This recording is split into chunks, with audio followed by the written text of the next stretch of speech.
It might look something like Saint-Tropez, but this is in fact the River Lee, in the heart of London's East End. Waterways like this were once key arteries of Britain's mighty Victorian economy, transporting goods to and from London and across the country.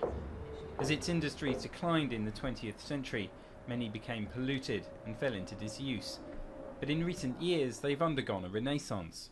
There's been a huge transformation, and I think partly that is due to the Olympics.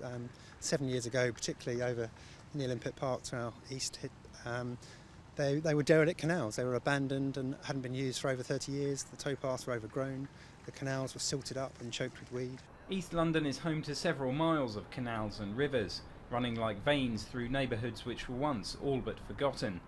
Now, in the shadow of the Olympic Park, a new luxury water taxi service has been launched, while a nearby restaurant offers champagne, fine dining and even beach volleyball.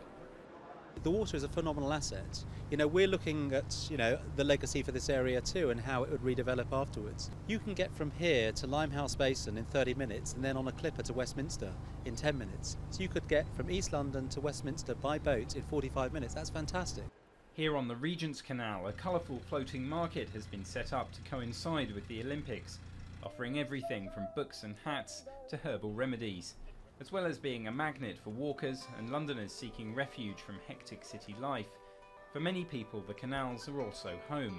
Just in the last 2 years, probably, I think, people have rediscovered the waterways. There's been something like a 2/3 increase of the number of boats actually living on the river, people choosing that as a sort of lifestyle. It's hard to find community in an urban space, and I think there's a real one here. It's a real living community. I feel like I'm part of a big thing for the first time, really, and I've lived in London for such a long time. I'm glad I found it. The huge changes undergoing East London are clearly reflected, quite literally, in its rivers and canals. And though their days as industrial thoroughfares are over, they're once again taking on a crucial role in the life of the city.